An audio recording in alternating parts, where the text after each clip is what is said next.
मिश्र बाबंकर नाम। मीठे बच्चे, संगम पर तुम्हें नई और निराली नॉलेज मिलती। तुम जानते हो हम सब आत्माएं एक्टर से एक का पाठ ना मिले दूसरे से। संगम जुगरे केमदिया ज्ञान मिलुଛି हमको नूआ और निराला माने संपूर्ण भिन्न ज्ञान।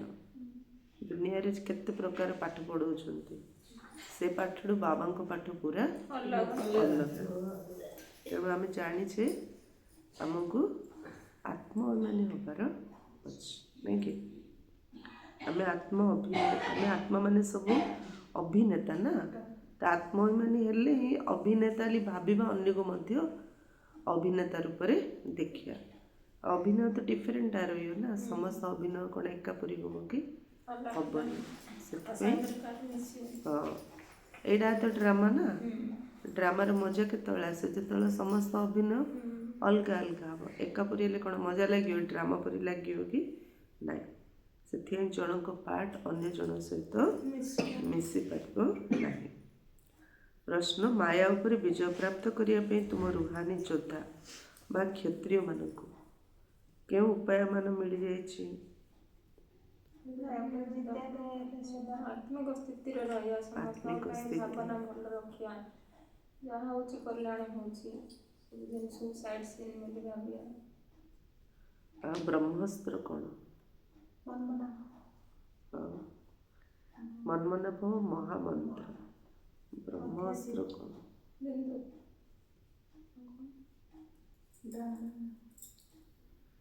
श्रीमत। श्रीमत श्रीमत के छाड़िया पड़े।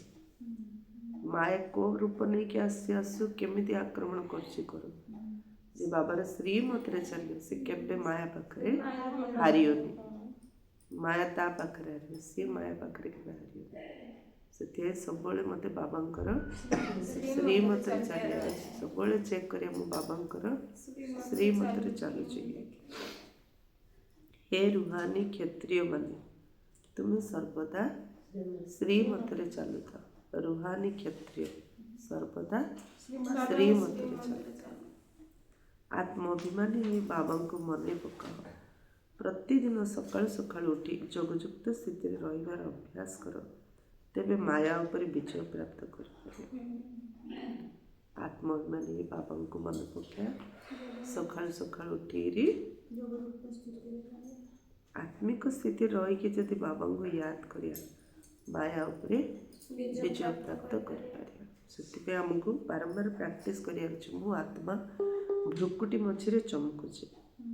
मु भ्रुकुटी मझे निजू निजे देखिया निजू निजे बसैबा जिते अधिक समय आम निजू निजे देखा मो आत्मा भ्रुकुटी मझे अच्छे ताहले बाबा सहित जोग लगे। आम सब प्रकार भावुथिया मात्र मो आत्मा को निजक भ्रुकुटी मझे केबे देखु नथिया ताहले आत्मिक स्थिति होबनी कि बाबा श्रीमत रे चली पारिनी कि बाबा सहित जोग लगे पारिनी। से मेन प्रैक्टिस निजक निजे भ्रुकुटी मझे देखार अच्छे। उल्टा सीधा फालतू संकल्प ठारू मुक्त रही पारे। आत्मा भाविले माने उल्टा सीधा फालतू संकल्प ठारू आमे एते प्रकार कथा से जीवन रे किंतु आत्मा भाविदेले माने सब कथारे फुल स्टॉप लगे अच्छे। नचेत कथा परे कथा कथा परे कथा केते कथा मन रे आसी फुल स्टॉप सब कथारे फुल स्टॉप। तीव्र पुरुषार्थ लक्षण कौन? सब कथारे फुल स्टॉप लगिला मैंने आगू बढ़ी पारिया। जोगयुक्त स्थिति रहिबार ए मीठा उपाय तुमको मायाचित करथबो। व्यर्थ संकल्प फालतू संकल्प जदि मुक्त हो जिबा ताले आमे जोगयुक्त स्थिति रे रही पारिया। ये होची मीठा उपाय माया को जितिया। माया को किए जीति पारियो? जोगयुक्त स्थिति रे रहिबा निजको व्यर्थ संकल्प ठारू मुक्त करिबा बाबांकर श्रीमत रे चलिए। केबे भी बाबा श्रीमत को छाड़ियानी कहीं बाबा जहाँ भी श्रीमत होते आमर कल्याण जोग कर लिखुंट आमर कल्याण जोगयुक्त स्थिति रू लिखुंट आमर कल्याण। ମାୟା ମାନେ କ'ଣ, ଯେକୌଣସି ବିଘ୍ନ ଆସୁ, ପରିସ୍ଥିତି ଆସୁ, ସମସ୍ୟା ଆସୁ, କ'ଣ କରିବା ସେତେବେଳେ ଦୁଇଟା କଥା ଭାବିବା, ସାଇଲେଣ୍ଟରେ ବସି ପଡ଼ିବା। ବାବା କ'ଣ କହୁଛନ୍ତି, ବାବା ଆମକୁ କେଉଁ ଦୃଷ୍ଟିରେ ଦେଖୁଛନ୍ତି? ଆତ୍ମିକ ଦୃଷ୍ଟି, ଶ୍ରେଷ୍ଠ ଆତ୍ମା, ଦେବାତ୍ମା କହୁଛନ୍ତି ନା। ବାବା ଆମକୁ ସବୁବେଳେ ଶ୍ରେଷ୍ଠ ଆତ୍ମା ରୂପରେ ଦେଖୁଛନ୍ତି। ଆମର ସ୍ୱଧର୍ମ କ'ଣ? ଶାନ୍ତ। ଯେତେ ବଡ଼ ସମସ୍ୟା ଆସୁ ସାଇଲେଣ୍ଟ ରହିଯିବା, ଏ ଦୁଇଟା ସଂକଳ୍ପ ବାରମ୍ବାର ରିପିଟ୍ କରିବା, ମୁଁ ଶ୍ରେଷ୍ଠ ଆତ୍ମା, ମୁଁ ଶାନ୍ତ ସୁର। ବାସ୍ ନାଟକରେ ମୋତେ ଅଭିନୟ ମିଳିଛି, ଅଭିନୟ ମୁଁ କରୁଛି, ବାକି ମୁଁ ଶ୍ରେଷ୍ଠ ଆତ୍ମା, ମୁଁ ଶାନ୍ତ ସୁର। ଏଇଟା ତ ଯୋଗ ନା। ନିଜର ସୁମାନରେ ରହିବା, ସୁସ୍ଥିତିରେ ରହିବା, ଆତ୍ମିକ ସ୍ଥିତି ରହିବା। ବାବା କ'ଣ କହୁଛନ୍ତି, ଭଲ ଭଲ ପଏଣ୍ଟସ୍, ଯେତେ ଭଲ ଭଲ ପଏଣ୍ଟସ୍ ମନେ ରଖିବା ସେତେ ବାବା ସହିତ ଆମର ଯୋଗ ଲାଗିବ, ତ ମାୟା ପାଖରେ ଆମେ ଜିତିଯିବା। ଗୀତ ଅଛି, जिसका साथी हे भगवान उसका क्या करेगा आंधी और तूफान। ओम शांति। ଏହା ମନୁଷ୍ୟମାନଙ୍କ ଦ୍ୱାରା ରଚିତ କବିତାଟେ। ଏହାର ଅର୍ଥ କେହି ବି ଜାଣିନାହାନ୍ତି। ଭକ୍ତମାନେ ଗୀତ, ଭଜନ ଆଦି ଗାଉଛନ୍ତି, ଭଗବାନଙ୍କର ମହିମା କରୁଛନ୍ତି, କିନ୍ତୁ କିଛି ବି ଜାଣିନାହାନ୍ତି। ତୁମ ସନ୍ତାନମାନଙ୍କୁ କୌଣସି ମହିମା ଆଦି ଦରକାର ନାହିଁ। ପିଲାମାନେ ପିତାଙ୍କର କେବେ ହେଲେ ମହିମା ବା ଗୁଣଗାନ କରନ୍ତି ନାହିଁ। ବାବା ଜାଣିଛନ୍ତି ଏମାନେ ମୋର ସନ୍ତାନ ଅଟନ୍ତି। ପିଲାମାନେ କେବେ ବାପା ମାଆର ମହିମା କରିବେ କି? ବାପା ମା ଜାଣିଛନ୍ତି ଏମାନେ ମୋର ସନ୍ତାନ। ପିଲାମାନେ ଜାଣିଛନ୍ତି ଇଏ ଆମର ପିତା ଅଟନ୍ତି। ଏବେ ତ ଏସବୁ ହେଲା ବେହଦର କଥା, ତଥାପି ବି ସମସ୍ତେ ବେହଦର ପିତାଙ୍କୁ ମନେ ପକାଉଛନ୍ତି। ଏବେ ପର୍ଯ୍ୟନ୍ତ ମଧ୍ୟ ମନେ ପକାଇ ଚାଲୁଛନ୍ତି। ଭଗବାନଙ୍କୁ କହୁଛନ୍ତି, ହେ ବାବା, ଏହାଙ୍କର ନାମ ଶିବ ବାବା ଅଟେ। ଯେପରି ଆମେମାନେ ଆତ୍ମା, ସେହିପରି ଶିବ ବାବା ମଧ୍ୟ ଆତ୍ମା ଅଟନ୍ତି। ସିଏ ହେଉଛନ୍ତି ପରମ ଆତ୍ମା, ଯାହାଙ୍କୁ ସୁପ୍ରିମ ଅର୍ଥାତ୍ ପରମ କୁହାଯାଉଛି। ତାଙ୍କର ଆମେ ସନ୍ତାନ ଅଟୁ। ବାବା ଆମର ସୁପ୍ରିମ ପରମ, ଆମେ ତାଙ୍କର ସନ୍ତାନ ଅଟୁ। ତାଙ୍କୁ ସୁପ୍ରିମ ସୋଲ ଅର୍ଥାତ୍ ପରମ ଆତ୍ମା କୁହାଯାଉଛି। ତାଙ୍କର ନିବାସ ସ୍ଥାନ କେଉଁଠି? ପରମ ଧାମରେ। ସବୁ ଆତ୍ମାମାନେ ସେଇଠାରେ ହିଁ ରହିଥାନ୍ତି। ଆତ୍ମାମାନେ ହିଁ ଅଭିନେତା ଅଟନ୍ତି। ତୁମେ ଜାଣିଛ ନାଟକରେ ଅଭିନେତାମାନେ ମଧ୍ୟ କ୍ରମାନ୍ୱୟରେ ଥାନ୍ତି। ପ୍ରତ୍ୟେକଙ୍କର ପାର୍ଟ ଅନୁସାରେ ସେମାନଙ୍କୁ ମଧ୍ୟ ଦରମା ମିଳିଥାଏ ନା ନାହିଁ? ସମସ୍ତଙ୍କୁ ଗୋଟେ ପ୍ରକାର ଦରମା ମିଳିବ କି? ଯାହାକୁ ଯେମିତି ପାର୍ଟ ମିଳିଛି ତା ଅନୁସାରେ ତାଙ୍କୁ ଦରମା ମିଳିଛି। ସେଠାରେ ଅର୍ଥାତ୍ ପରମ ଧାମରେ ଯେଉଁ ଆତ୍ମାମାନେ ରହୁଛନ୍ତି ସମସ୍ତେ ପାର୍ଟଧାରୀ ଅଟନ୍ତି। ସମସ୍ତଙ୍କୁ କମ୍ ହେଉ ବା ବେଶୀ ହେଉ ପାର୍ଟ ମିଳିଛି। ଗୋଟେ ଦୁଇଟା ଜନ୍ମ ମଧ୍ୟ ସେମାନେ ନିଶ୍ଚୟ ନେଉଛନ୍ତି, ତଳକୁ ଆସୁଛନ୍ତି। ଆମେ ମଧ୍ୟ ପାର୍ଟଧାରୀ। କିଏ କେତେ ଜନ୍ମ ଆମେ ନେଇକି ଏଠି ପାର୍ଟ ପ୍ଲେ କରୁଛନ୍ତି। ସେଥିପାଇଁ ଭିତରେ କିପରି ଅବିନାଶୀ ପାର୍ଟ ନିର୍ଦ୍ଧାର୍ଯ୍ୟ ହୋଇ ରହିଛି। ବାବା ବାରମ୍ବାର ବୁଝାଉଛନ୍ତି ଆମକୁ, ଇଏ ଗୋଟେ ଡ୍ରାମା, ଆମେ ସମସ୍ତେ ଗୋଟେ ଗୋଟେ ପାର୍ଟଧାରୀ। ଆମ ଭିତରେ ଅବିନାଶୀ ପାର୍ଟ ନିର୍ଦ୍ଧାର୍ଯ୍ୟ ହୋଇ ରହିଛି। କାଲି ଗୋପୀ ଭଉଣୀ ତାଙ୍କର ଗୋଟେ ଅନୁଭବ କହୁଥିଲେ। ଏମିତି ଗୋଟେ ପ୍ରୋଗ୍ରାମ ପାଇଁ ପ୍ଲାନିଂ ଚାଲିଛି, ତ କିଏ କେଉଁ ପ୍ରକାର ମତ ଦେଉଛନ୍ତି। ତାଙ୍କୁ ଭଲ ଲାଗିଲାନି, ଦାଦୀଙ୍କୁ ଯାଇ କହିଲେ, ଦାଦୀ ଏଇଟା ତ ମୋତେ ଶ୍ରୀମତ ଭଳିଆ ଲାଗୁନି। ଆହୁରି ତାଙ୍କର କେତେ ନିନ୍ଦା କଲେ। ଦାଦୀ ଜିନିଷ କହିଲେ, ଦାଦୀ କହିଲେ ସେ ଯାହା କହିଲେ ଭୁଲିଯାଅ, ଦୟା ଭାବନା ରଖ। ଆଉ ମୁଁ ତ ବାବାଙ୍କର ସନ୍ଦେଶ ସମସ୍ତଙ୍କୁ ଦେବାର ଅଛି ନା, ଆଉ ଦେବା ବି ତ ମିଳିମିଶି ନା। ସବୁ ଆତ୍ମା ଭଲ, କିନ୍ତୁ ମାୟାର ବଶବର୍ତ୍ତୀ। ତେଣୁ କେଉଁ ଭାବନା ରଖିବା ସମସ୍ତଙ୍କ ପ୍ରତି? ଦୟା ଭାବନା। ଆମେ ସମସ୍ତେ କିଏ? ଆକ୍ଟର। ଆମେ ସମସ୍ତେ କିଏ? ଆକ୍ଟର। ମୋତେ ସବୁଠୁ ଭଲ ଆକ୍ଟିଂ କରିବାର ଅଛି। ଭଲ ଆକ୍ଟର କାହାକୁ କୁହାଯିବ? ଭଲ ଆକ୍ଟର କାହାକୁ କୁହାଯିବ? ଭଲ ରୋଲ୍ କାହାକୁ କୁହାଯିବ? ଦୟା, ପ୍ରେମ, କ୍ଷମା ଏସବୁ ଭାବନା ଥିଲେ ତାକୁ କୁହାଯାଉଛି ଭଲ ଆକ୍ଟର। आत्मिक बाबा से बुझाउछन्ते जे आत्मा मानक भितरे किपरि अविनाशी पाठ निर्धार्य होई रहिछ। सबु आत्मांकर पाठ एका भଳି होई पारिबो नाही। समस्तଙ୍କ ଠାରେ शक्ति ମଧ୍ୟ एका भଳି पाठ एका भଳି नाही कि शक्ति ମଧ୍ୟ एका भଳି।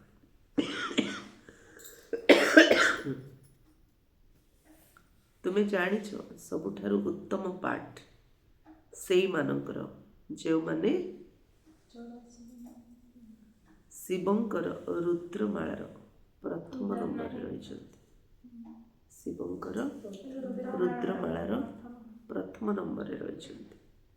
नाटकरे जोमाने भल भल अभिनेता थांती सेमानंकर केते प्रशंसा होइଥାଏ ना नहीं। कर्म आमर कर्म आका आमको प्रशंसार अधिकारी कराउछे। तेणु सबुबेले आमर कर्म उपर आमको एटेंशन दबार अच्छे।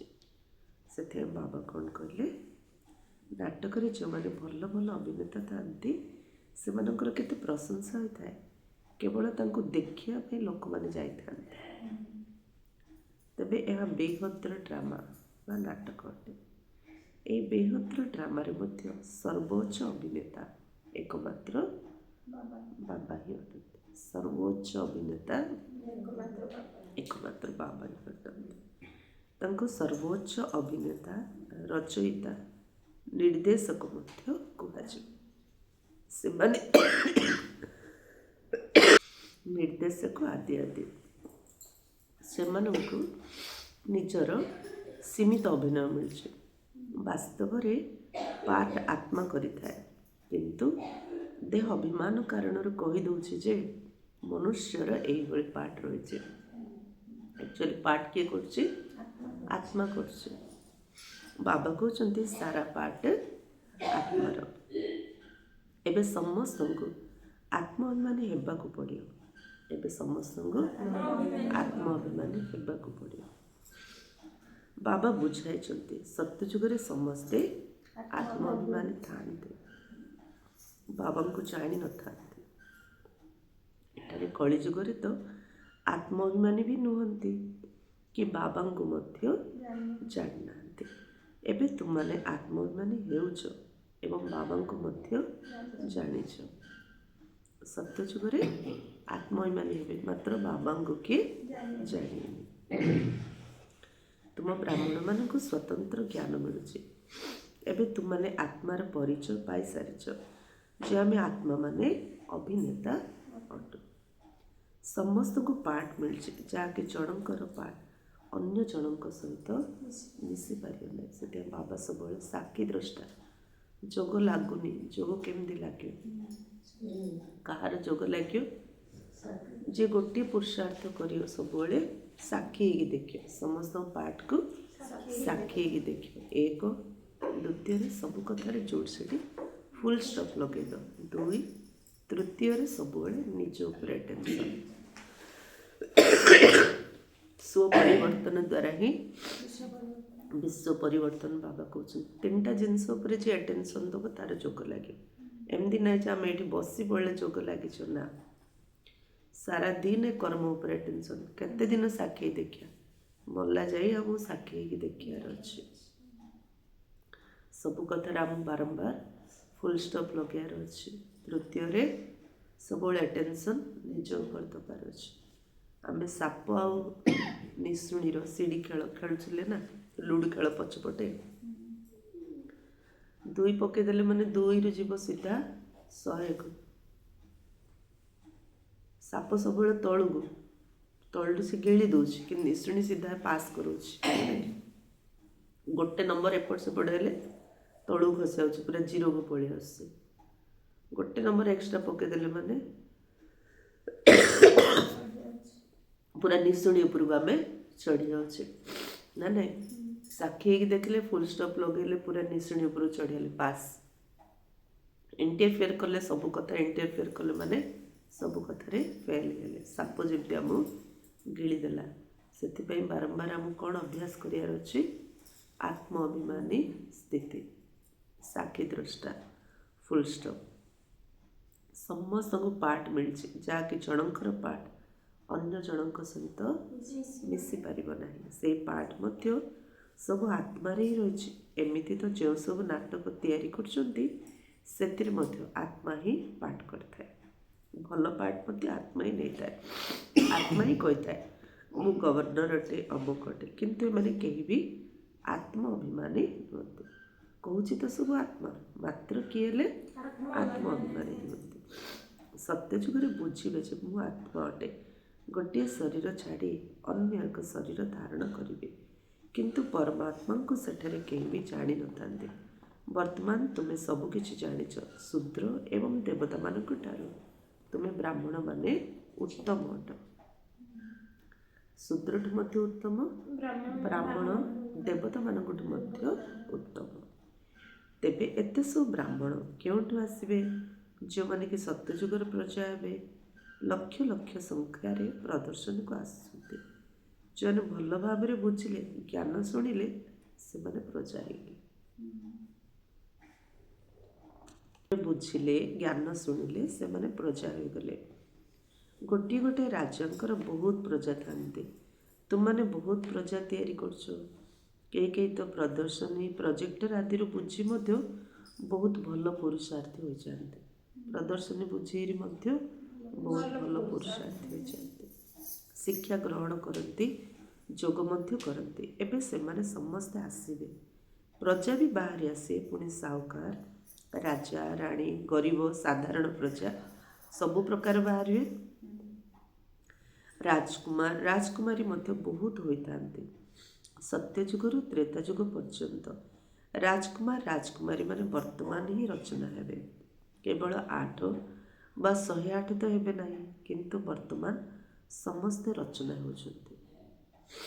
8 108 ରହିକି ସବୁ କ୍ୟାଟେଗୋରୀ ଦରକାର। ସମସ୍ତେ ଏବେ ତ ତିଆରି ହେଉଛନ୍ତି ନା। ତୁମମାନେ ସେବା କରିଚାଲିଛ। ସମସ୍ତ ଏକାପରି ପାଠ ହବନି। କାହିଁକି? ବାବା କହିଲେ ସତ୍ୟଯୁଗ ପାଇଁ ସବୁ କ୍ୟାଟେଗୋରୀର ସମସ୍ତେ ଏବେ ତ ତିଆରି ହେଉଛନ୍ତି ନା, ତେଣୁ ସମସ୍ତ ପାର୍ଟ ତ ଡିଫରେଣ୍ଟ ରହିବ ନା। ତୁମମାନେ ସେବା କରିଚାଲିଛ, ଏହା ମଧ୍ୟ କିଛି ନୂଆ କଥା ନୁହେଁ। ତୁମମାନେ କୌଣସି ଉତ୍ସବ ଆଦି ପାଳନ କରୁଛ, ତାହା ମଧ୍ୟ କିଛି ନୂଆ କଥା ନୁହେଁ। ଅନେକ ଥର କରିଛ। ପୁନର୍ବାର ସଙ୍ଗମ ଯୁଗରେ ମଧ୍ୟ ଏହି ଧନ୍ଦା ହିଁ କରିବ, ଆଉ କ'ଣ କରିବ? ବାବା ମଧ୍ୟ ପତିତମାନଙ୍କୁ ପାବନ କରିବା ପାଇଁ ଆସିବେ। ଏହାକୁ କୁହାଯାଉଛି ବିଶ୍ୱର ଇତିହାସ ଭୂଗୋଳ। ତେବେ କ୍ରମାନ୍ୱୟରେ ତ ସବୁ କଥାରେ ରହିଥାଏ। ତୁମମାନଙ୍କ ଭିତରେ ମଧ୍ୟ ଯେ ଭଲ ଭାଷଣ କରନ୍ତି, ତାଙ୍କୁ ସମସ୍ତେ କୁହନ୍ତି ଇଏ ଭଲ ଭାଷଣ କରିଲେ, ନାଇଁ କି? ଯେ ଭଲ ଭାଷଣ କରୁଛନ୍ତି ତାଙ୍କୁ ସମସ୍ତେ କ'ଣ କହୁଛନ୍ତି? ଯେ ଭଲ ଭାଷଣ କଲେ। ଅନ୍ୟର ଭାଷଣ ଶୁଣିଲେ ମଧ୍ୟ କହିବେ ଯେ ପୂର୍ବରୁ ଶୁଣାଉଥିଲେ ସେ ଭଲ ବୁଝାଉଥିଲେ। ତୃତୀୟ ବ୍ୟକ୍ତି ଯଦି ତାଙ୍କଠାରୁ ଯୋଗ୍ୟ ହୋଇଥାଏ, ତେବେ କହିବେ ଇଏ ତାଙ୍କଠାରୁ ମଧ୍ୟ ଭଲ ବୁଝାଉଛନ୍ତି। ବାବା ଉଦାହରଣ ଏକ୍ଜାମ୍ପଲ୍ ଦେଇକି ବୁଝାଉଛନ୍ତି। ଯିଏ ଭଲ କହୁଛି, ତ ଭଲ କହୁଛି ବୋଲି ଆମେ କହୁଛୁ ନା ନାହିଁ। ସେମିତି ଯିଏ ଭଲ ପାର୍ଟ ପ୍ଲେ କରୁଛି, ଆର ପାର୍ଟ ତ ଭଲ ଲାଗିବ ନା ଅଭିନୟ। ତେବେ କହିବି ଇଏ ତାଙ୍କଠାରୁ ମଧ୍ୟ ଭଲ ବୁଝାଉଛି। ତେବେ ପ୍ରତ୍ୟେକ କଥାରେ ପୁରୁଷାର୍ଥ କରିବାକୁ ପଡ଼ିଥାଏ। ଭାଷଣ ଦେବାରେ ମଧ୍ୟ ପୁରୁଷାର୍ଥ କରିବାକୁ ପଡ଼ୁଛି ନା। ସେମିତି କର୍ମ ଶ୍ରେଷ୍ଠ କରିବା ମଧ୍ୟ ପୁରୁଷାର୍ଥ କରିବାକୁ ପଡ଼ିବ। ସେମିତି ଯୋଗ କରିବା ମଧ୍ୟ ପୁରୁଷାର୍ଥ କରିବାକୁ ପଡ଼ିବ। ସବୁ କଥାରେ ଆମକୁ ପୁରୁଷାର୍ଥ କରିବାକୁ କଥା। ମୁଁ କିପରି ଅନ୍ୟମାନଙ୍କ ଠାରୁ ଆଗକୁ ବଢ଼ିବି। ବୁଦ୍ଧିମାନ ପିଲା ହୋଇଥିଲେ ଭାଷଣ କରିବା ପାଇଁ ତୁରନ୍ତ ହାତ ଉଠାଇଥାନ୍ତି। ତୁମେ ସବୁ ପୁରୁଷାର୍ଥୀ ଅଟ। ଆଗକୁ ଗଲେ ତୁମେ ମାନେ ମେଲ୍ ଟ୍ରେନ୍ ଅର୍ଥାତ୍ ସନ୍ଦେଶ ବାହକ ହୋଇଯିବ। ଯେପରି ମମା ସ୍ପେଶାଲ ମେଲ୍ ଟ୍ରେନ୍ ଥିଲେ। କ'ଣ ଆଜି ବାବା ସ୍ଲୋଗାନ ଦେଲେ? ମେଲ୍ ଟ୍ରେନ୍, ମାଲ୍ ଟ୍ରେନ୍, ଆକ୍ଚୁଆଲି ମାଲ୍ ଟ୍ରେନ୍। ମମା ହେଲେ ସ୍ପେଶାଲ ମାଲ୍ ଟ୍ରେନ୍। ବାବାଙ୍କ ବିଷୟରେ ତ ଜଣା ପଡ଼ିବ ନାହିଁ, କାରଣ 2 ଜଣ ଯାକ ଏକାଠି ଅଛନ୍ତି। ତୁମେ ଜାଣିପାରିବ ନାହିଁ ଯେ କିଏ କହୁଛନ୍ତି। ତେଣୁ ତୁମେ ସର୍ବଦା ମନେ କର ଯେ ଶିବ ବାବା ବୁଝାଉଛନ୍ତି। ବାବା ଏବଂ ଦାଦା ଉଭୟ ଜାଣିଛନ୍ତି, କିନ୍ତୁ ଶିବ ବାବା ଅନ୍ତର୍ଯ୍ୟାମୀ ଅଟନ୍ତି। ବ୍ରହ୍ମା ବାବା ମଧ୍ୟ ଜାଣୁଛନ୍ତି, କିନ୍ତୁ ଶିବ ବାବା ଅନ୍ତର୍ଯ୍ୟାମୀ ଅଟନ୍ତି। ବାହାରେ ବାହାରେ କହୁଛନ୍ତି ଏ ତ ବହୁତ ବୁଦ୍ଧିମାନ ଅଟନ୍ତି। ବାବା ମଧ୍ୟ ପିଲାମାନଙ୍କର ମହିମା ଶୁଣି ଖୁସି ହେଉଛନ୍ତି। ଯଦି ଲୌକିକ ପିତାଙ୍କର ମଧ୍ୟ କୌଣସି ସନ୍ତାନ ଭଲ ଭାବରେ ପାଠ ପଢ଼ି ଉଚ୍ଚପଦ ପ୍ରାପ୍ତ କରେ, ତେବେ ତା'ର ବାପା ଭାବିଥାନ୍ତେ ଯେ ଏ ପିଲାଟି ବହୁତ ନାମ ବିଖ୍ୟାତ କରିବ। ପାଠ ଯିଏ ଭଲ ପଢ଼ୁଛି ତା ପ୍ରତି ବାପା ମାଆର ଆଶା ଥାଉଛି ନା ନାହିଁ। ଏ ବ୍ରହ୍ମା ବାବା ମଧ୍ୟ ଭାବୁଛନ୍ତି ଯେ ଅମୁକ ସନ୍ତାନଟି ଏ ରୁହାନୀ ସେବାରେ ହୁସିଆର ଅଟେ। ତେବେ ମୁଖ୍ୟ କଥା ହେଲା ଭାଷଣ କରିବା। ମୁଖ୍ୟ କଥା ଆଜି ବାବା କ'ଣ କଲେ? ଭାଷଣ କରିବା। କାହାକୁ ବାବାଙ୍କର ସନ୍ଦେଶ ଦେବା, ଜ୍ଞାନ ବୁଝେଇବା। କାହାକୁ ଜ୍ଞାନ ଶୁଣେଇଲେ ତ କି ବାବାଙ୍କର ପରିଚୟ ପାଇବେ ନା। ପାଟି ଖୋଲି କାହା ତ ଜ୍ଞାନ ଶୁଣିବାର ଅଛି, ଭଲ ଭାବରେ ଭାଷଣ କରିବାର ଅଛି। ବାବା ମଧ୍ୟ ଦୃଷ୍ଟାନ୍ତ ଦେଇଥିଲେ। ଜଣଙ୍କର 5ଟି ପୁଅ ଥିଲେ। କେହି ତାଙ୍କୁ ପଚାରିଲେ ଯେ ତୁମର କେତୋଟି ପୁଅ? ସେ ଉତ୍ତର ଦେଲେ ମୋର 2ଟି ପୁଅ। ସେ ତାଙ୍କୁ କହିଲେ ତୁମର ତ 5 ପୁଅ। ସେ ଉତ୍ତର ଦେଲେ ସେମାନଙ୍କ ଭିତରୁ ସୁପୁତ୍ର ମୋର ମାତ୍ର 2 ଜଣ, ସେଥିପାଇଁ ମୁଁ କହୁଛି ମୋର 2ଟା ପୁଅ। ଏଠାରେ ମଧ୍ୟ ସେହିପରି ଅଛନ୍ତି। ସନ୍ତାନମାନେ ବହୁତ ଅଛନ୍ତି, କିନ୍ତୁ ବାବା କହିବେ ଏଇ ଡାକ୍ତର ନିର୍ମଳା କନ୍ୟାଟି ବହୁତ ଭଲ। ଡକ୍ଟର ନିର୍ମଳା, ସେ ବମ୍ବେରୁ ବାହାରିଲେ। ଫାର୍ଷ୍ଟରେ ତାଙ୍କ ବାପା ମା ତାଙ୍କୁ ବାବାଙ୍କ ପାଖରେ ସମର୍ପଣ କଲେ। ତାଙ୍କୁ ଗୋଟେ ଘର, ବମ୍ବେରେ ଗୋଟେ ଘର କିଣିକି ତା ଭିତରେ ଯାହା ଆବଶ୍ୟକ ସବୁ ଦେଇଥିଲେ। ଆହୁରି ସେ ନିଜେ ମଧ୍ୟ ଡକ୍ଟର ଥିଲେ। କିନ୍ତୁ ବାବା କହିବେ ଡକ୍ଟର ନିର୍ମଳା କନ୍ୟାଟି ବହୁତ ଭଲ। ବହୁତ ସ୍ନେହରେ ଲୌକିକ ପିତାଙ୍କୁ ବୁଝାଇ ସେଣ୍ଟର ଖୋଲାଇ ଦେଲେ। ଏହା ହିଁ ଭାରତର ସେବା। ତାଙ୍କ ବାପାଙ୍କୁ ବୁଝେଇକି ସେ ଗୋଟେ ସେଣ୍ଟର, ବମ୍ବେରେ ଜାଗା କିଣିବା କେତେ କଷ୍ଟ, କେତେ ରେଟ୍, ତାଙ୍କ ବାପାଙ୍କୁ ବୁଝେଇକି ସେ ସେଣ୍ଟର ଖୋଲେଇ ଦେଲେ। ଏହା ହିଁ ଭାରତର ସେବା। ତୁମମାନେ ଭାରତକୁ ସ୍ୱର୍ଗ କରୁଛ। ରାବଣ ଏଇ ଭାରତକୁ ନର୍କରେ ପରିଣତ କରିଦେଇଛି। କେବଳ ଜଣେ ସୀତା ରାବଣର ବନ୍ଦିଶାଳାରେ ନଥିଲା। ବାସ୍ତବରେ ତୁମେ ସବୁ ସୀତାମାନେ ରାବଣର ବନ୍ଦିଶାଳାରେ ଥିଲ। ବାକି ଶାସ୍ତ୍ରରେ ସବୁ ମନଗଢ଼ା କଥା ଲେଖିଦେଇଛନ୍ତି। ଏଇ ଭକ୍ତି ମାର୍ଗ ମଧ୍ୟ ଡ୍ରାମାରେ ଅଛି। ତୁମେ ଜାଣିଛ ସତ୍ୟ ଯୁଗଠାରୁ ଏ ପର୍ଯ୍ୟନ୍ତ ଯାହା କିଛି ଅତିକ୍ରାନ୍ତ ହୋଇଯାଇଛି ତାହାର ପୁଣି ପୁନରାବୃତ୍ତି ହେବ। ସବୁକିଛି ରିପିଟ୍ ହେଉଛି। ନିଜେ ହିଁ ପୂଜ୍ୟ, ନିଜେ ହିଁ ପୂଜାରୀ ହେଉଛନ୍ତି। ବାବା କହୁଛନ୍ତି ମୋତେ ଆସି ତୁମମାନଙ୍କୁ ପୂଜାରୀରୁ ପୂଜ୍ୟ କରିବାକୁ ପଡ଼ିବ। ପ୍ରଥମେ ସତ୍ୟଯୁଗୀ, ପୁଣି କଳିଯୁଗୀ ହେବାକୁ ପଡ଼ିବ। ସତ୍ୟଯୁଗରେ ସୂର୍ଯ୍ୟବଂଶୀ ଲକ୍ଷ୍ମୀନାରାୟଣଙ୍କ ରାଜ୍ୟ ଥିଲା। ରାମ ରାଜ୍ୟ ତ ଚନ୍ଦ୍ରବଂଶୀମାନଙ୍କର ଥିଲା। ବର୍ତ୍ତମାନ ତୁମେ ସମସ୍ତେ ରୁହାନୀ କ୍ଷତ୍ରିୟ ଯୋଦ୍ଧା ଅଟ। ଯେଉଁମାନେ ଯୁଦ୍ଧ କ୍ଷେତ୍ରରେ ଥାନ୍ତି ସେମାନଙ୍କୁ କ୍ଷତ୍ରିୟ କୁହାଯାଏ। ତୁମମାନେ ହେଲ ଆତ୍ମିକ କ୍ଷତ୍ରିୟ, ସେମାନଙ୍କୁ କୁହାଯାଏ ବାହୁବଳର କ୍ଷତ୍ରିୟ। ବାହୁବଳରେ ସେମାନେ ଲଢ଼ୁଛନ୍ତି। ଏଇଠି ତ ବୁଦ୍ଧିବଳ, ନାଇଁ କି ମନୋବଳ ଦରକାର। ମନୋବଳ ଥିଲେ ହିଁ ଆମେ ଶ୍ରୀମତରେ ଚାଲିପାରିବା। ମନୋବଳ ଥିଲେ ହିଁ ଆମେ ଯୋଗ କରିପାରିବା। ମନୋବଳ ଦ୍ୱାରା ହିଁ ସେବା କରୁଛୁ। ମନୋବଳ ଦ୍ୱାରା ହିଁ ଧାରଣା କରୁଛୁ। ମନ ଚାହିଁଲେ ସବୁ କରୁଛୁ, ମନ ନ ଚାହିଁଲେ କିଛି କରୁନୁ। ପୂର୍ବରୁ ବାହୁ ଦ୍ୱାରା ମଲ୍ଲଯୁଦ୍ଧ ହେଉଥିଲା, ପରସ୍ପର ମଧ୍ୟରେ ଲଢ଼େଇ କରି ବିଜୟୀ ହେଉଥିଲେ। ଏବେ ତ ଦେଖ ବୋମା ଆଦି ତିଆରି ହୋଇଗଲାଣି। ତୁମମାନେ ମଧ୍ୟ କ୍ଷତ୍ରିୟ, ସେମାନେ ମଧ୍ୟ କ୍ଷତ୍ରିୟ। ତୁମେ ଶ୍ରୀମତରେ ଚାଲି ମାୟା ଉପରେ ବିଜୟୀ ହେଉଛ। ସେ କ୍ଷତ୍ରିୟ ମଧ୍ୟ ଲଢ଼ୁଛନ୍ତି। ତାଙ୍କ ଉପରେ ଜଣେ କମାଣ୍ଡର ଥାଉଛି ନା। ସେ କମାଣ୍ଡର ଯେମିତି ଇସାରା ଦେଉଛି ତା ଅନୁସାରେ ଚାଲିଲେ ଯୁଦ୍ଧ ଜିତୁଛନ୍ତି। ଏଠି ମଧ୍ୟ ବାବା କମାଣ୍ଡର ଆମର, ନାଇଁ କି? ବାବାଙ୍କର ଶ୍ରୀମତରେ ଚାଲିଲେ ଆମେ ମାୟା ଉପରେ ବିଜୟ ପ୍ରାପ୍ତ କରିପାରିବା। ତୁମମାନେ ହେଲ ଆତ୍ମିକ କ୍ଷତ୍ରିୟ। ରୁହ ଅର୍ଥାତ୍ ଆତ୍ମା ହିଁ ଏହି ଶରୀରର କର୍ମ ଇନ୍ଦ୍ରିୟମାନଙ୍କ ଦ୍ୱାରା ସବୁକିଛି କରୁଛି। ଆତ୍ମାକୁ ବାବା ଆସି ଶିକ୍ଷା ଦେଉଛନ୍ତି। ପିଲାମାନେ ମୋତେ ମନେ ପକାଇଲେ ତୁମକୁ ମାୟା ଗ୍ରାସ କରିବ ନାହିଁ। କ'ଣ ବି ପରିସ୍ଥିତି ଆସେ ବାବାକୁ ୟାଦ କର ବାସ୍। ଆଉ ଭଲ ଭଲ ମୁରଲୀର ପଏଣ୍ଟସ୍ ମନେ ରଖ। ବାବା ୟାଦ କର ଖାଲି ଆତ୍ମା ବୋଲି ବିନ୍ଦୁ ବୋଲି ଭାବିଲେ ହେବନି। मुरलीर भल भल पॉइंट्स नोट कौन पे करछु ए दीटा जदि चलिबो ताहले आम सहजरे माया उपरे गोटे सेकेंड रे विजय प्राप्त करिपारे। माया आमको ग्रास करबनी। तुमर विकर्म विनाश हो एवं तुमर उल्टा सीधा संकल्प आसीबो नाही। बाबा याद कले उल्टा सीधा संकल्प किछि आसीबनी। बाबा को मन पकाइले मध्य मन खुशी रे रहबो।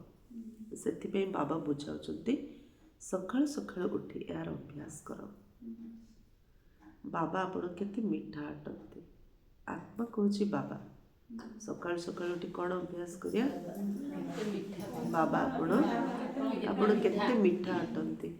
मते मध्य आपण निज परी मीठा करिया पई परम धामरु आसंती। बाबा मीठा बाबा मते आपण को परी होबार अछि। आपण को सारा दुनिया केते मन पकोछि। आपण एते मीठा आले मते मध्य आपण को परी एमती मीठा हबार अछि। बाबा मते आपण को परी अव्यक्त हबार अछि। सारा दुनिया बाबा संभाळचंती तथापि साइलेंट अव्यक्त नहीं कि बाबा से तो सकाळ सकाळ एमती कथा हबा। आत्मा कहूँ बाबा बाबा मते निजर परिचय देचंती। आत्मा कहूँ बाबा बाबा मध्य निजर परिचय देछि। मु तुमर पिता सृष्टिर आदि मध्य अंतर ज्ञान सुनाइबाकु आसी। सदी भणी एबे जदि टंका एडी ढळा हबो हीरा नीला मोती माणिक सुना ढळा हबो केमदी रहिबो समस्ते पूरा बड़ बड़ बैग आनी तारे किंदी भरिबी नहीं कि कार आखि पता पड़ियो तो ज्ञान मध्य कौन ज्ञान रत्न। ज्ञान होची रत्न। ए ज्ञान रत्न बाबा ढाळुचंती। आमे सब कौन करछु आ जे नउची नउ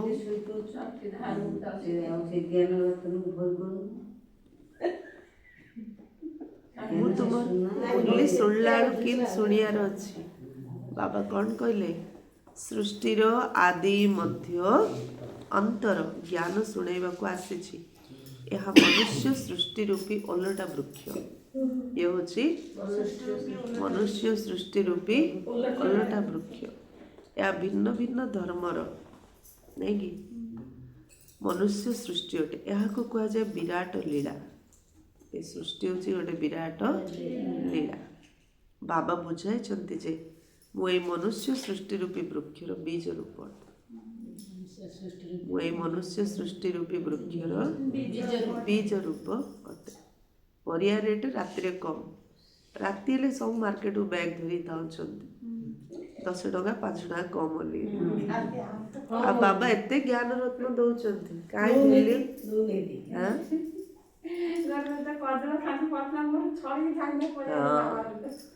मते समस्त मन पकाउछंती के केउ धर्मर तो के आउ केउ धर्मर नहीं कि समस्ते बाबा को मन पकाउछ जे जो धर्मर होची हो जो मंदिर को गले लोकन जो मागुचती लोकन फील भी करछंती एक्चुअली एटा मंदिर को जीवा जको हला ले आपको तो कोन लिंक भावनार भड़ा मिलुची जे जो भावनार भगवान ताकू की भावनार भड़ा दोसे भगवान दोछंती जे जेते एबे तमे केते रागी लेले होली होली जदी 2 थर 6 थर कही रागी रेले कोन दीदी ले कहियो ना नहीं प्यारे न कहले आ भगवान तो प्रेमर सागर। तमे तांको जान न जान से भावना रे डाकिले माने से भावना रे बांधी जाउछंती। राक्षस मध्य वरदान दे दोछंती एमदी सब हम देखुछ ना। तो भावना रे भड़ा भगवान ही दोछंती काहेंगी जदि न देबे हम आउरी नास्तिक होई जे आउरी उल्टा सुल्टा काम सब करे। ये तो भगवान नांती रे आउरी उल्टा सुल्टा काम करे। ते बाबा कहले समस्त समय अनुसार क्रमान्वये आसी थांती। एई भली ड्रामा तैयारी होछि कुआ जाय जे अमुक धर्म स्थापक बा पैगंबर अर्थात वार्ता बहु पठाइछन्ते किंतु वास्तव में सेठारु केही भी पठांती नहीं। ए सबुर ड्रामा अनुसार पुनरावृत्ति होछि। बाबा केवल जड़े ही अटंती जे कि धर्म एवं राजधानी उभयर स्थापना करछन्ते। एक कथा दुनिया रे केही भी जान नांती। एबे होछि संगम युग। एई समय रे विनाशर ज्वाला प्रज्वलित होछि। ए समय रे विनाशर ज्वाला प्रज्वलित होछि। ଏହା ହେଉଛି ଶ୍ରୀ ବାବାଙ୍କର ଜ୍ଞାନ ଯଜ୍ଞ। ସେମାନେ ରୁଦ୍ର ଯଜ୍ଞ ନାମ ରଖିଦେଇଛନ୍ତି। ପ୍ରଜାପିତା ବ୍ରହ୍ମାଙ୍କ ଦ୍ୱାରା ତୁମେ ବ୍ରାହ୍ମଣ ମାନେ ଜନ୍ମ ନେଇଛ, ତେଣୁ ତୁମମାନେ ଶ୍ରେଷ୍ଠ ହେଲ ନା। ବ୍ରହ୍ମାଙ୍କ ଦ୍ୱାରା ଆମେ ଜନ୍ମ ନେଲେ, ସେଥିପାଇଁ ଆମେ ଶ୍ରେଷ୍ଠ ବ୍ରାହ୍ମଣ। ତୁମ ପରେ ପୁଣି ଅନ୍ୟ ଧର୍ମର ବଂଶ ସବୁ ଆସିଥାନ୍ତି। ବାସ୍ତବରେ ସମସ୍ତେ ତ ବ୍ରହ୍ମାଙ୍କର ସନ୍ତାନ ଅଟନ୍ତି। ବ୍ରହ୍ମାଙ୍କୁ କୁହାଯାଏ ଗ୍ରେଟ୍ ଗ୍ରେଟ୍ ଗ୍ରେଟ୍ ଫାଦର ଅର୍ଥାତ୍ ଆଦି ପିତା। ବଂଶାବଳୀ ମଧ୍ୟ ରହିଛି। ପ୍ରଥମେ ହେଲେ ବ୍ରହ୍ମା, ଯିଏକି ସବୁଠାରୁ ଶ୍ରେଷ୍ଠ। ପୁଣି ତାଙ୍କଠାରୁ ବଂଶାବଳୀ ଆରମ୍ଭ ହେଉଛି। କୁହାଯାଏ ଭଗବାନ ସୃଷ୍ଟି କିପରି ରଚନା କରନ୍ତି। ବାସ୍ତବରେ ସୃଷ୍ଟି ତ ରହିଛି। ସୃଷ୍ଟି ଆକାଶ ତାରା ବାବା ତିଆରି କରିଛନ୍ତି ନା, ସୃଷ୍ଟି ତ ରହିଛି। ଯେତେବେଳେ ସୃଷ୍ଟିର ମନୁଷ୍ୟମାନେ ପତିତ ହୋଇଯାନ୍ତି, ସେତେବେଳେ ତାଙ୍କୁ ଡାକିଥାନ୍ତି। ସେ ହିଁ ଆସି ଏଇ ଦୁଃଖୀ ସୃଷ୍ଟିକୁ ପୁଣି ସୁଖୀ କରିଥାନ୍ତି। କାହିଁକି ବାବା କ'ଣ କରୁଛନ୍ତି? ଦୁଃଖୀ ସୃଷ୍ଟିକୁ ସୁଖୀ କରିଥାନ୍ତି। ମଣିଷ ଗୋଟେ ଜିନିଷ ମାଗୁଛନ୍ତି ଭଗବାନଙ୍କୁ ଭକ୍ତି କରିରେ, ଆଉ ଭଗବାନ ସାରା ସୃଷ୍ଟି ହିଁ ଆସିରି ସୁଖୀ କରିଦେଉଛନ୍ତି। ସେଥିପାଇଁ ଡାକିଥାନ୍ତି ବାବା ଦୁଃଖ ହର୍ତ୍ତା ସୁଖକର୍ତ୍ତା ଆସ। ନାମ ମଧ୍ୟ ରଖିଛନ୍ତି ହରିଦ୍ୱାର। ହରିଦ୍ୱାର ଅର୍ଥାତ୍ ହରିଙ୍କର ଦ୍ୱାର। ହରିଙ୍କର ଦ୍ୱାର ଆକ୍ଚୁଆଲି କୋଉଟା? ମଧୁବନ। ଆଉ ଆଶ୍ରମ। ଆକ୍ଚୁଆଲି ଆଶ୍ରମ ହେଉଛି ବାବା ହରିଙ୍କର ଦ୍ୱାର, ନାଇଁ କି? ଇଏ ହେଉଛି ସଚ୍ଚା ସଚ୍ଚା ହରିଦ୍ୱାର। ମନ୍ଦି ଭଉଣୀ କୋଉଠି ବସ ଏବେ? ନାଇଁ, ହରିଦ୍ୱାରରେ ବସ। କିଏ କିଏ ହରିଦ୍ୱାରରେ ବସ? ହାତ ଟେକିଲ। ହଁ, ଦେଖିଲ, ସକାଳୁ ପଇସା ନଥାଇକିରି ଟ୍ରେନ୍ ନାହିଁ କି ବସ୍ ନାହିଁ, ସବୁ କୋଉଠି ପହଞ୍ଚିଗଲ? ହରିଦ୍ୱାରରେ। ହରିଦ୍ୱାର ଅର୍ଥାତ୍ ହରଙ୍କର ଦ୍ୱାର। ସେଠାରେ ଗଙ୍ଗା ପ୍ରବାହିତ ହେଉଛି। ଭାବୁଛନ୍ତି ଆମେ ଗଙ୍ଗାରେ ସ୍ନାନ କଲେ ହରିଙ୍କର ଦ୍ୱାରକୁ ଚାଲିଯିବୁ, କିନ୍ତୁ ହରିଙ୍କର ଦ୍ୱାର କେଉଁଠି ଅଛି? ସେମାନେ ପୁଣି ଶ୍ରୀକୃଷ୍ଣଙ୍କୁ ହରି କହିଦେଉଛନ୍ତି, ନାଇଁ କି? ହରି କିଏ? ଶିବ ବାବା। କାହିଁକି? ପ୍ରକୃତରେ ଯିଏ ଦୁଃଖ ହରଣ କରୁଛି ସିଏ ହେଲା ହରି। ବାବା ହିଁ ଆସି ସମସ୍ତଙ୍କର ଦୁଃଖ ଏବେ ହରଣ କରୁଛନ୍ତି। ସେଥିପାଇଁ ସିଏ ହେଲେ ହରି। ହର ହର ମହାଦେବ। ବାସ୍ତବରେ ହରିଙ୍କର ଦ୍ୱାର ତ ଶ୍ରୀ ବାବା ଅଟନ୍ତି, ଯେ ଦୁଃଖ ହର୍ତ୍ତା ସୁଖକର୍ତ୍ତା ଅଟନ୍ତି। ବାବାଙ୍କର ନାମ ମହାଦେବ ନୁହେଁ? ସବୁ ବାବାଙ୍କର ଆଜ୍ଞା ନା, କାଉ ଦେଇକିରି ଡାକି ଦଉଛନ୍ତି। ବାବା ଦେଇଛନ୍ତି। ଆକ୍ଚୁଆଲି ଦେବ ମାନଙ୍କର ଦେବ ମହାଦେବ ନା ଶିବ ବାବା ନା। ପ୍ରଥମେ ତୁମମାନଙ୍କୁ ନିଜର ଘରକୁ ଯିବାକୁ ହେବ। ତୁମ ସନ୍ତାନ ମାନଙ୍କୁ ନିଜ ପିତାଙ୍କର ଏବଂ ଘରର ପରିଚୟ ବର୍ତ୍ତମାନ ହିଁ ମିଳିଛି। ସସ୍ମିତା ଭଉଣୀ କ'ଣ କହିଲେ ବାବା?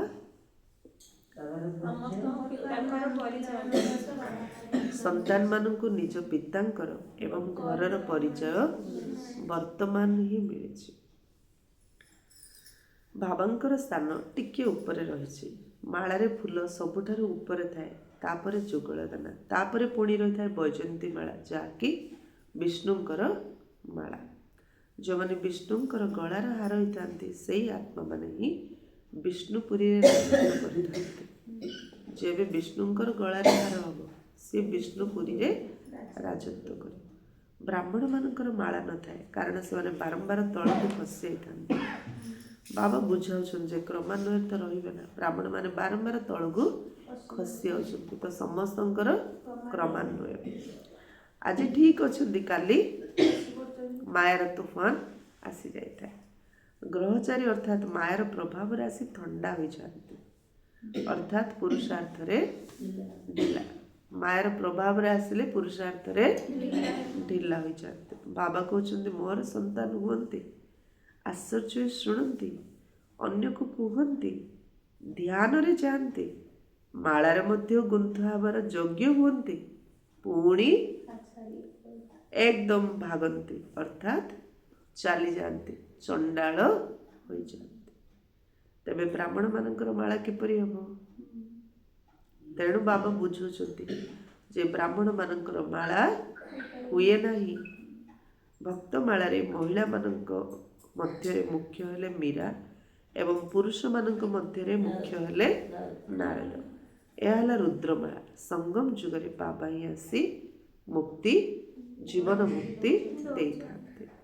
ପିଲାମାନେ ଜାଣୁଛନ୍ତି ଯେ ଆମେ ହିଁ ସ୍ୱର୍ଗର ମାଲିକ ଥିଲୁ, ଏବେ ନର୍କରେ ଅଛୁ। କୋଉଠି ଅଛୁ ଏବେ ସବୁ? ନର୍କରେ ଅଛୁ। ବାବା କହୁଛନ୍ତି ଯେ ନର୍କକୁ ଲାତ ମାରି ସ୍ୱର୍ଗର ରାଜପଦ ନିଅ। ନର୍କ ସହିତ ଏତେ ପ୍ୟାର କରନି, ନର୍କକୁ ଲାତ ମାରିକି ସ୍ୱର୍ଗର ରାଜପଦ ନିଅ। ଯାହାକୁ କି ରାବଣ ଛଡ଼ାଇ ନେଇଛି, ଏ କଥା ତ ବାବା ହିଁ ଆସି ଶୁଣାଉଛନ୍ତି। ସେ ଏସବୁ ଶାସ୍ତ୍ର ତୀର୍ଥ ଆଦିକୁ ଜାଣିଛନ୍ତି। ବୀଜରୁ ପଟନ୍ତି ନା ଜ୍ଞାନର ସାଗର, ଶକ୍ତିର ସାଗର, ଏକଥା ଆତ୍ମା ହିଁ କହିଥାଏ। ବାବା ବୁଝାଉଛନ୍ତି ଯେ ଲକ୍ଷ୍ମୀନାରାୟଣ ସତ୍ୟଯୁଗର ମାଲିକ ଥିଲେ। ତାଙ୍କୁ ପୂର୍ବରୁ କ'ଣ ଥିଲା କୁହନ୍ତୁ ଯଚନା ଭଳି, କ'ଣ ଥିଲା କୁହନ୍ତୁ? ଲକ୍ଷ୍ମୀନାରାୟଣଙ୍କ ରାଜ୍ୟ ପୂର୍ବରୁ, ଲକ୍ଷ୍ମୀନାରାୟଣଙ୍କ ରାଜ୍ୟ କାହାକୁ କୁହାଯାଉଛି? ସତ୍ୟଯୁଗ। ତା ପୂର୍ବରୁ କଳିଯୁଗ। ନିଶ୍ଚୟ କଳିଯୁଗର ଶେଷ ସମୟ ହୋଇଥିବ, ତେବେ ସଙ୍ଗମ ଯୁଗ ହୋଇଥିବ। ପୁଣି ଏବେ ସ୍ୱର୍ଗର ରଚୟିତା ସ୍ୱର୍ଗର ସ୍ଥାପନା କରୁଛନ୍ତି ନା। ବାବା ହେଉଛନ୍ତି ସ୍ୱର୍ଗର ସ୍ଥାପନା କର୍ତ୍ତା। ଏ ଲକ୍ଷ୍ମୀନାରାୟଣ ସ୍ୱର୍ଗର ମାଲିକ ଥିଲେ। ସେମାନଙ୍କୁ ବର୍ଷା ଅର୍ଥାତ୍ ସମ୍ପତ୍ତି କେଉଁଠାରୁ ମିଳିଲା? ସ୍ୱର୍ଗର ରଚୟିତା ବାବାଙ୍କ ଠାରୁ ମିଳିଲା। ସେ ସ୍ୱର୍ଗର ମାଲିକ। ସ୍ୱର୍ଗର ମାଲିକ ହେଲେ କେମିତି? ତାଙ୍କୁ ସ୍ୱର୍ଗର ମାଲିକ କିଏ କଲେ? ଶିବ ବାବା କଲେ। ତେବେ ବର୍ଷା ବାବାଙ୍କର ହିଁ ଅଟେ। ତୁମେ କାହାକୁ ବି ପଚାରି ପାରିବ ଯେ ସତ୍ୟଯୁଗରେ ଲକ୍ଷ୍ମୀନାରାୟଣଙ୍କ ରାଜଧାନୀ ଥିଲା, ସେମାନେ ତାହା କିପରି ପାଇଥିଲେ? କହିପାରିବ କିଏ? କେହି ହେଲେ କହିପାରିବେ ନାହିଁ। ଏହି ଦାଦା ମଧ୍ୟ କହୁଛନ୍ତି ଯେ ମୁଁ ମଧ୍ୟ ଜାଣିନଥିଲି, ପୂଜା କରୁଥିଲି କିନ୍ତୁ ଜାଣିନଥିଲି। ଏବେ ବାବା ବୁଝାଉଛନ୍ତି ସେ ଏହି ସଙ୍ଗମ ଯୁଗରେ ରାଜଯୁଗର ଶିକ୍ଷା ଗ୍ରହଣ କରୁଛନ୍ତି। କିଏ? ବ୍ରହ୍ମ ବାବା। ଗୀତାରେ ହିଁ ରାଜଯୁଗର ବର୍ଣ୍ଣନା ରହିଛି। କେବଳ ଗୀତା ବ୍ୟତୀତ ଆଉ କୌଣସି ଶାସ୍ତ୍ରରେ ରାଜଯୁଗର କଥା ନାହିଁ। ବାବା କହୁଛନ୍ତି ଯେ ମୁଁ ତୁମକୁ ରାଜାଙ୍କର ରାଜା କରୁଛି। ଭଗବାନ ହିଁ ଆସି ନରରୁ ନାରାୟଣ ହେବାର ଜ୍ଞାନ ଦେଉଛନ୍ତି। ଏବେ କି ଜ୍ଞାନ ଶୁଣୁଛୁ ଆମେ? ନରରୁ ନାରାୟଣ ହେବା ପାଇଁ। ଚଢ଼ିଛି ନାରାୟଣୀ ନଶା? ନାରାୟଣୀ ନଶା ଚଢ଼ିଛି? ନ ଚଢ଼ିଲେ ଆସୁଛି କୁହନି। କେତେ ଧ୍ୟାନ ଦେଇକି ଶୁଣୁଛ, କେମିତି ପୁରୁଷ ଖାଲି ପଳେଇ ଆଇଲେ ହେଇଗଲା ରାଜା, ନାରାୟଣ ପଦ ପାଇଯିବ। ଖାଲି ଯଦି କ୍ଲାସରେ ଆସି ବସି ପଡ଼ିଲେ ନାରାୟଣ ପଦ ପାଇଥାନ୍ତେ, ଧାରଣା ଯୋଗ ସେବା କିଛି ନଥାନ୍ତା। ବାବା ଗୋଟିଏ ଖାଲି କହିଥାନ୍ତେ, ପିଲେ ଯିଏ ଆସି କ୍ଲାସରେ ବସିବ ସେ ଲକ୍ଷ୍ମୀନାରାୟଣ ହେଇଯିବ। ଇନ୍ଦିଆ ମୁରଲିରେ ସିଧା ଏଦା କହିଥାନ୍ତେ। ସେଥିପାଇଁ କହିବନି ଯେ ନଥିଲେ ଆମେ ଏଠି କାହିଁ ଆସୁଛୁ, ଆସିକିରି ବଡ଼ କାମଟା କରିଦେଉନି। ଏକ କ୍ଲାସରେ ଜଏନ୍ ହେଲେ, ଆସିଲେ ମାନେ ଏକ କ୍ଲାସରେ ଜଏନ୍ ହେଲେ। ଏକ କ୍ଲାସରେ ଜଏନ୍ ହେଲେ କ'ଣ ତମ କଲେକ୍ଟର ହେଇଯିବ କି? କେତେ ପାଠ ପଢ଼ିଲେ ଯାଇକି କଲେକ୍ଟର ହବ?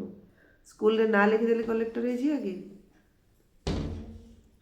ଭଗବାନ ଆସି ନରରୁ ନାରାୟଣ ହେବାର ଜ୍ଞାନ ଦେଉଛନ୍ତି।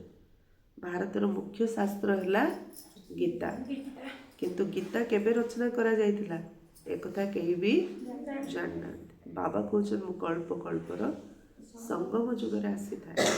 ଯେଉଁମାନଙ୍କୁ ମୁଁ ରାଜ୍ୟ ଦେଇଥିଲି ସେମାନେ ରାଜ୍ୟ ହରାଇ ପୁଣି ତମ ପ୍ରଧାନ ଦୁଃଖୀ ହୋଇଯାଇଛନ୍ତି। ଏବେ ରାବଣର ରାଜ୍ୟ ଚାଲିଛି। ଏସବୁ ଭାରତର ହିଁ କାହାଣୀ ଅଟେ।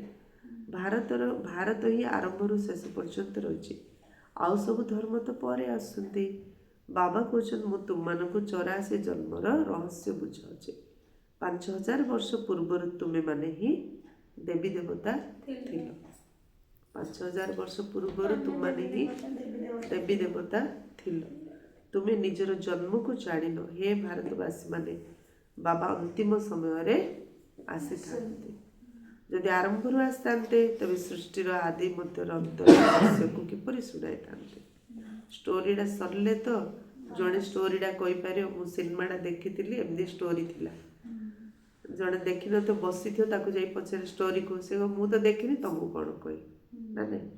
ବାବା ପୁରା ଦେଖିଲେ ତାପରେ ଆମ ଷ୍ଟୋରି କହିଲେ। ସୃଷ୍ଟିର ଆଦି ମଧ୍ୟ ଅନ୍ତର ରହସ୍ୟ କିପରି ଶୁଣାଇଥାନ୍ତେ? ସେତେବେଳେ ସୃଷ୍ଟିର ସମ୍ପୂର୍ଣ୍ଣ ବୃଦ୍ଧି ହିଁ ହୋଇନଥାଏ। ତେଣୁ ବୁଝାଇବେ କିପରି? ସେଠାରେ ତ ଜ୍ଞାନର ଦରକାର ହିଁ ନଥାଏ। କୋଉଠି? ସତ୍ୟ ଯୁଗରେ ଜ୍ଞାନର ଦରକାର ହିଁ ନଥାଏ। ତେଣୁ ବାବା ବି ସଙ୍ଗମ ଯୁଗରେ ଆସି ଜ୍ଞାନ ଦେଉଛନ୍ତି, କାରଣ ସେ ଜ୍ଞାନର ଭଣ୍ଡାର ଅଟନ୍ତି ନା। ତେଣୁ ତାଙ୍କୁ ଜ୍ଞାନ ଶୁଣାଇବା ପାଇଁ ନିଶ୍ଚିତ ଭାବରେ ଶେଷ ସମୟରେ ହିଁ ଆସିବାକୁ ପଡ଼ିବ। ଆଦି ସମୟରେ ଆସି ତୁମମାନଙ୍କୁ କ'ଣ ଶୁଣାଇବେ, ଏସବୁ ବୁଝିବାର କଥା। ଆରମ୍ଭରୁ ଆସି କିଏ କ'ଣ ଶୁଣାଇବ? ଭଗବାନ ବାଚ, ମୁଁ ତୁମକୁ ରାଜଯୋଗ ଶିଖାଉଛି। ଏହି ବିଶ୍ୱବିଦ୍ୟାଳୟ ପାଣ୍ଡବ ସରକାରଙ୍କର ଅଟେ। ବର୍ତ୍ତମାନ ହେଉଛି ସଙ୍ଗମ ଯୁଗ। ଯାଦବ, କୌରବ ଏବଂ ପାଣ୍ଡବ ବର୍ତ୍ତମାନ ଉପସ୍ଥିତ ଅଛନ୍ତି, କିନ୍ତୁ ଶାସ୍ତ୍ରରେ ଏମାନଙ୍କୁ 3ଟି ସେନା ରୂପରେ ଦେଖାଇ ଦେଇଛନ୍ତି। ବାବା ବୁଝାଉଛନ୍ତି ଯାଦବ କୌରବମାନଙ୍କର ବିନାଶ ସମୟରେ ବୁଦ୍ଧି ବିପରୀତ। ତାର ଯାଦବ ଆଉ କୌରବମାନଙ୍କର ବିନାଶ ସମୟରେ ବିପରୀତ ବୁଦ୍ଧି ପରସ୍ପରକୁ ଗାଳି ଦେଇ ଚାଲିଥାନ୍ତି। ବିପରୀତ ବୁଦ୍ଧି ବାଲା କ'ଣ କରିବେ? ପରସ୍ପରକୁ ଗାଳି ଦେବେ। ପରମାତ୍ମା ପିତାଙ୍କ ସହିତ ପ୍ରୀତ ନାହିଁ। କହି ଦେଉଛନ୍ତି କୁକୁର, ବିରାଡ଼ି ସମସ୍ତଙ୍କ ଭିତରେ ପରମାତ୍ମା ଅଛନ୍ତି। ବାକି ପାଣ୍ଡବମାନଙ୍କର ପ୍ରୀତ ବୁଦ୍ଧି ଥିଲା। ପାଣ୍ଡବମାନଙ୍କର ସାଥୀ ସ୍ୱୟଂ ପରମାତ୍ମା ଥିଲେ। ପାଣ୍ଡବ ଅର୍ଥାତ୍ ରୁହାନୀ ପଣ୍ଡା, ଅର୍ଥ ଆମେ ସବୁ ଆତ୍ମିକ ବ୍ରାହ୍ମଣ ମାନେ ହେଲେ ପାଣ୍ଡବ। ସେମାନେ ହେଲେ ଶରୀରର ପଣ୍ଡା, ତୁମେ ହେଉଛ ଆତ୍ମାର ପଣ୍ଡା, ନାଇଁ କି? ସେଠି ବି ପଣ୍ଡା ଅଛନ୍ତି, ଏଠି ବି ପଣ୍ଡା ଅଛନ୍ତି, କିନ୍ତୁ ସେମାନେ ହେଲେ କୋଉଠି ପଣ୍ଡା ମାନେ ଅଛନ୍ତି, ରହୁଛନ୍ତି? ହଁ, ପୁରୀ ଜଗନ୍ନାଥ ମନ୍ଦିର ଅଛନ୍ତି ନା। ସେମାନେ ହେଲେ ଶରୀରର ପଣ୍ଡା। ଶରୀରଟା ଆମକୁ ନେଇକିରି ଫାଷ୍ଟ ଯେ ଅଧିକ ଦେବ ତାକୁ ନେଇକିରି ପୁରା ଜଗନ୍ନାଥ, ବଳଭଦ୍ର, ସୁଭଦ୍ରା ମୂର୍ତ୍ତି ଆଗରେ ଛିଡ଼ା କରିଦେ, ନାଇଁ କି? ଶରୀରକୁ ନେବେ, କିନ୍ତୁ ଏଠି ଭଗବାନ କାହାକୁ ନେଉଛନ୍ତି? ଆତ୍ମାକୁ। ଆମେ ମଧ୍ୟ ଗାଇଡ଼ କରୁଛୁ ଆତ୍ମାମାନଙ୍କୁ, ତ ଆମେ ହେଲେ आत्मिक पंडा। अच्छा, मीठे मीठे सीखे लधे बच्चों प्रति माता पिता बाप दादा का याद प्यार और गुड मॉर्निंग। रूहानी बाप की रूहानी बच्चों को नमस्ते। हम रूहानी बच्चों के रूहानी बाप दादा को याद प्यार गुड मॉर्निंग और नमस्ते नमस्ते नमस्ते। सदा रहो हंसते हंसते, बन जाएंगे फरिश्ते। फरिश्ते कभी किसी में नहीं फंसते, सुखी रुहतु समझते। धारणा पाई मुख्य सार आत्म अभिमानी हो। ए बेहद नाटक हिरो पाठ करिया नहीं कि हिरो पाठ का दिन सारा एटा चेक करियार अछि। मु सारा दिन केते आत्म अभिमानी हेकि रहउछि। आत्म अभिमानी रो लक्षण कौन?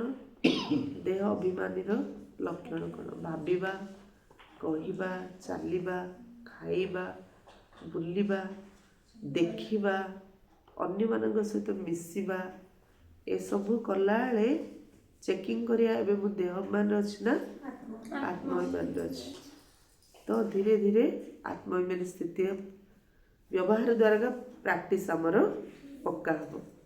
प्रत्येक अभिनेता पार्ट भिन्न भिन्न अटे, से कहार पार्ट को देखी ईर्ष्या करिवार नहीं कि कार पार्ट को देखी ईर्ष्या करिया समस्त पार्ट अलग अलग। सेकेंड, सकाळु सकाळु अमृत बेलारू उठी निजे निज सहित कथा हो अभ्यास कर जे मैं शरीर कर्मेन्द्रिय मानक ठार अलग अटे। कौन प्रैक्टिस करिया? मु आत्मा शरीर कर्मेन्द्रिय मानक ठारू अलग अटे। बाबा आपण केते मीठा, आपण आमको सृष्टिर आदि मध्य अंतर ज्ञान दौरान। बाबा आपण केते ज्ञान दौरान वरदान। बाबांकर संस्कार गुड़िक निजर व्यक्तिगत संस्कार रूप में जमा करुवा व्यर्थ बा पुराणा संस्कार गुड़िक मुक्त है। बाबांकर संस्कार गुड़िक निजर व्यक्तिगत संस्कार रूप में जमा करुवा व्यर्थ बा पुराणा संस्कार गुड़िक मुक्त भव। आज आम पॉजिटिव नेगेटिव दुटा वर्ड यूज कर जोग माने पॉजिटिव थॉट्स, नेगेटिव थॉट्स छाड़ सब पॉजिटिव थॉट्स कर। एटा हॉलैंड गोटे भौणी जो फास्ट्रे गोटे ग्रुप को से कोर्स करे क्लास करे मिलिट्री फोर्स रो ए वर्डटा यूज करथिला बाबा को आसीरी कही ता पूर्वरु बाबा थिला बेले पुराणा को छाड़ पुराणा रे भल मंद दीटा आसे पुराणा संस्कार सब छाड़ बाबा जो संस्कार दौरान से नुआ संस्कार को धारण कर एटा हूँ बाबांकर भाषा पुराणा को छाड़ नुआ संस्कार धारण कर कौन भी व्यर्थ संकल्प बा पुराणा संस्कार संबंध देह अभिमान सहित रही है आहरी क्लीयर करते बाबा चाहे व्यर्थ संकल्प देह अभिमान जो व्यर्थ संकल्प चलছে पुराणा संस्कार आम अधीनस्थ कहीं हो देह अभिमान जो एवं आत्मिक स्वरूपर संस्कार बाबा समान हो आत्मिक स्वरूपर संस्कार बाबा समान बाबा जपरी सर्वदा विश्व कल्याणकारी परोपकारी दयाशील एवं वरदाता अटंती से भली तुमମାନଙ୍କର संस्कार मध्य बाबा समान स्वाभाविक हो जाओ तबे संस्कार परिणत होबार अर्थ है संकल्प बाणी कर्म से ही अनुसार चलवा नहीं भी संकल्प बाणी और कर्म से अनुसार चलने संस्कार बदलाली कहुँ कहीं जीवन रे संस्कार एक चाबी सदृश अटे संस्कार हूँ गोटे चाबी समान जहाद्वारा मनुष्य स्वतः ही से ही चलने को लगी थाए आ मेहनत कर आवश्यकता न था संस्कार मनीष को चलाऊ संस्कार पर मेहनत करा पड़े जो संस्कार आम धरदेले बास से संस्कार आमको चलाऊ स्लोगान आत्मिक स्थिति स्थित रही निजर रथ अर्थात शरीर द्वारा कार्य करते आत्मा मान ही सच्चा पुरुषार्थी अटंती मु आत्मा कराऊँगी शरीर द्वारा मु आत्मा शरीर द्वारा कराऊँगी सब ये भावना रहे कहुए सच्चा पुरुषार्थी अव्यक्त इशारा एकता एवं विश्वासर विशेषता द्वारा सफलता संपन्न हो बाबा जपरी तुमको विश्वर कण अनुकण खोजी बाहर करछंती अनेक वृक्षर शाखा गुड़िक एवं गोटे चंदनर वृक्ष पलटि जाइए देश विदेश अनेक भाई भौणी अनेक शाखा गोटे चंदन वृक्ष पलटि जाइए लोक मान तो कहते 2-4 जन माता मध्य एकाठी रही पारिबे नहीं किंतु तुम्हें मैंने सारा विश्व रे एकता स्थापन करिवार निमित्त अट 2-4 जन माता मिसिले दीटा गोटे माता दीटा रुटी कर दो दीटा माता मिसिले 4टा कही माता दीटा मिसिले गोटे भी कर पारे एमती कथार कहते मात्र बाबा कौन कले तुम्हें तो सारा विश्व रे एकता स्थापन करिवार निमित्त अट तुमମାନଙ୍କର ଏଭଳି पारस्परिक एकता ही बाबांकर प्रत्यक्षता करियो बाबांको प्रत्यक्ष करिया चाहछु ना तो आमर परस्पर रे एकता ही बाबांको प्रत्यक्ष करियो तो एकता और विश्वास चलछि ना बे हेले एकता आसियो केमति विश्वास रखिया पड़ो फर्स्ट विश्वास कोन मु आत्मा द्वितीय विश्वास आज बाबा कौन कहले समस्त पार्ट अलग अलग तेणु कार पार्ट का सहित मिसली थार्ड जेहेतु समस्त पार्ट अलग अलग मत का ईर्षा करिया को हबनी मत बाबा समान दयाशील क्षमाशील होबार अच्छी संकल्प बाणी कर्म बाबा समान होबार अच्छी तो मु आत्मा पूर्ण संस्कार गुड़िकर मुक्त आत्मा आत्म अभिमानी स्थिति रे रहियार अच्छा ओम शांति।